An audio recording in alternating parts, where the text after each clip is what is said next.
It is possible. So that pain doesn't interfere or bring about neurotic activity in our daily life. And not make that as an excuse to hurt others.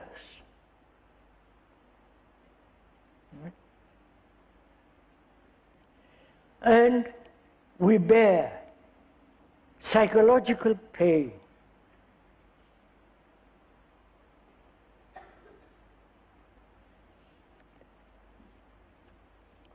We all have, as we pointed out the other day, images of ourselves and about others. The brain is always active in either daydreaming, being occupied with something or other, or imagining, creating from that imagination pictures, ideas,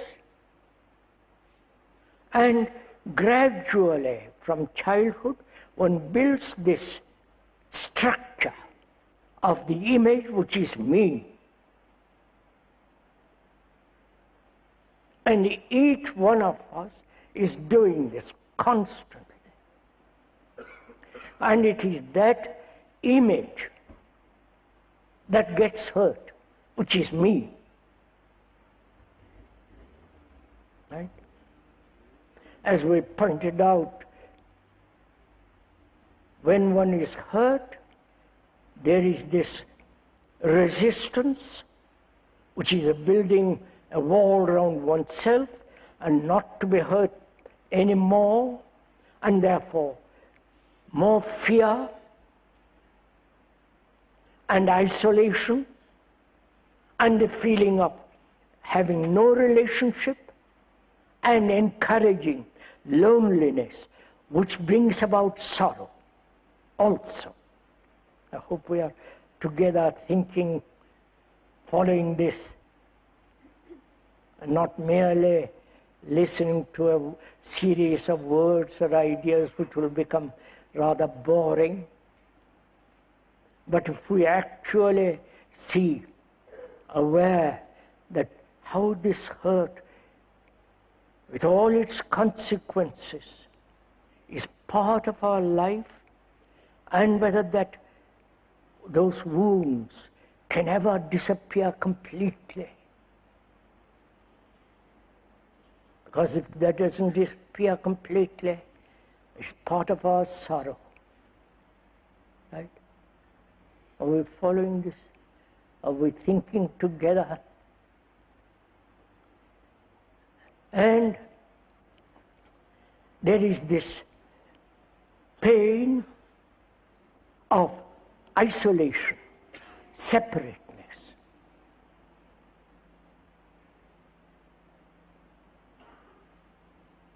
Not only as a race, as a community, as a nation, but also isolating ourselves as an individual. And all the consequences, the travail, the misery of that individual.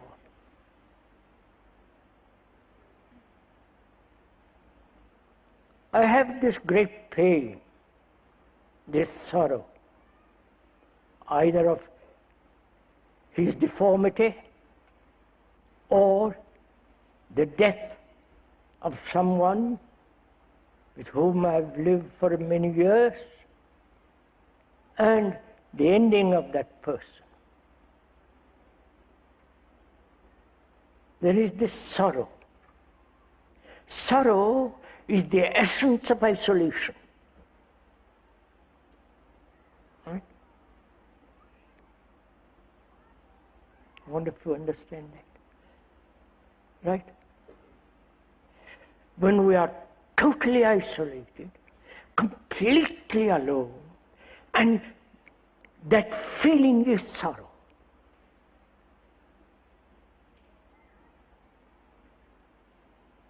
Now, to remain completely with that feeling, not verbalize it, rationalize it, escape from it, transcend it, all the movement that thought brings about. Are we meeting each other?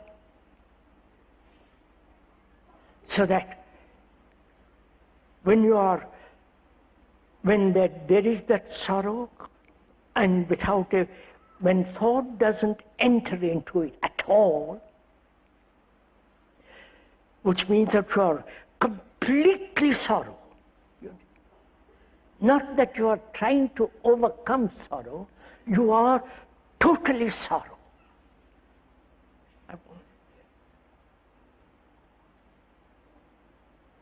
And when there is that totality of it, then there is the disappearance of it.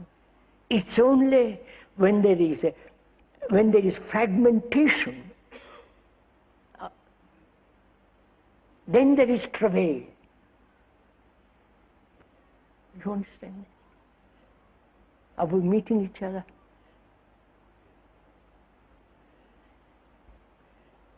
So when there is sorrow, to remain with it without a single the wholeness of sorrow. It's not that I am in sorrow, I am sorrow. So there is no fragmentation involved in sorrow. So when there is that totality of that, and there is no movement away from that, then there is the withering away of it. You see, without ending sorrow, how can there be love? We have associated sorrow and love strangely together. I love my son, and when he dies, I'm full of sorrow. So we have associated sorrow with love. Now we are asking whether love can exist. When there is suffering, can love exist at all? Right? Please. We're asking then, is love desire?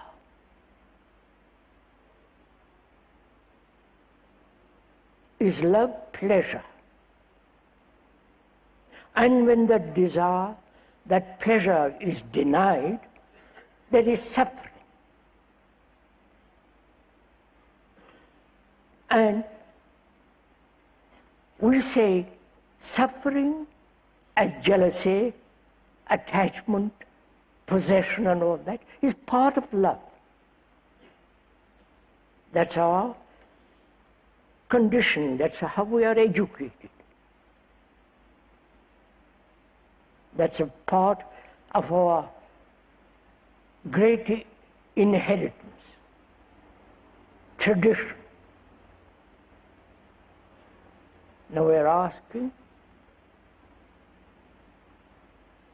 love and suffering cannot possibly go together.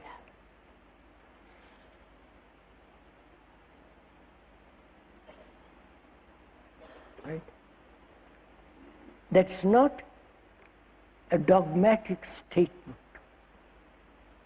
or rhetorical assertion.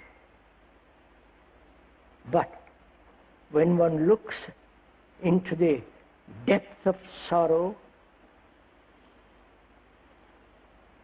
and understands the movement of it,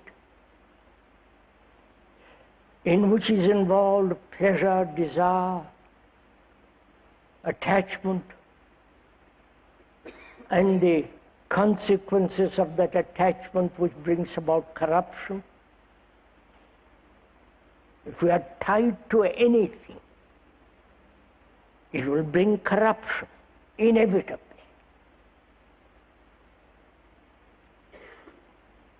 And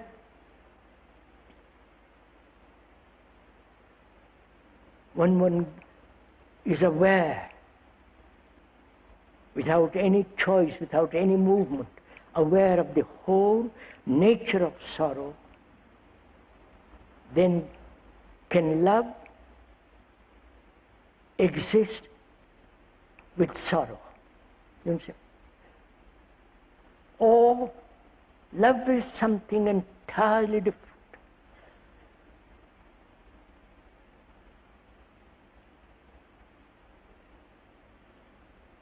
I think we ought to be clear that devotion to a person, to a symbol, to the family, to something or other, is not love.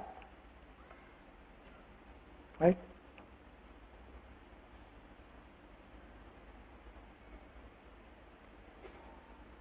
Please, is it?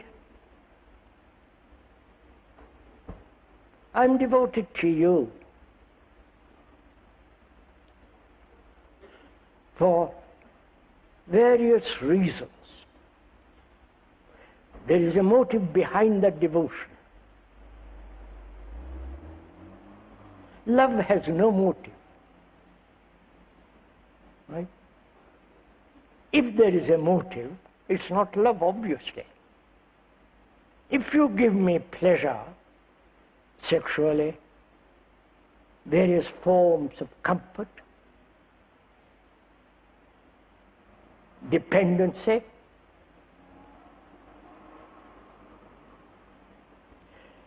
the motive is I depend on you because you give me something in return. And as we live together, I call that love. Is it? So one questions where there is motive, can love exist? Look what happens to our brain when we are playing such kind of tricks.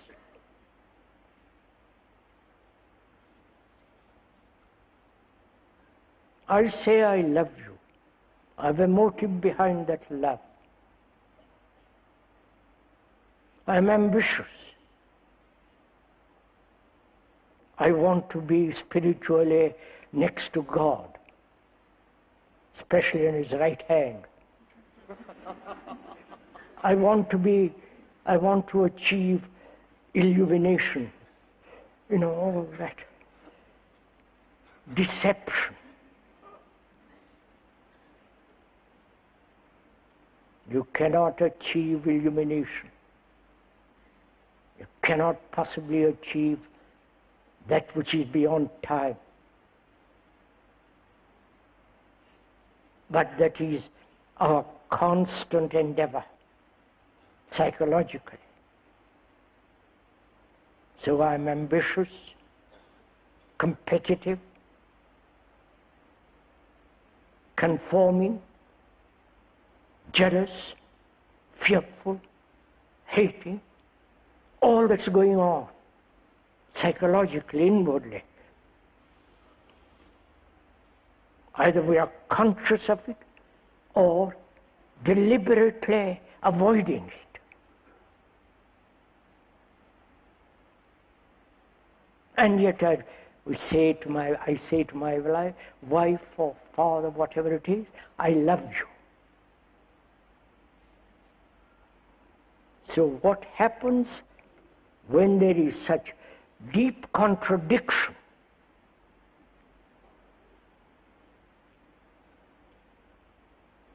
In my life, in my relationship, how can that contradiction have any sense of deep integrity?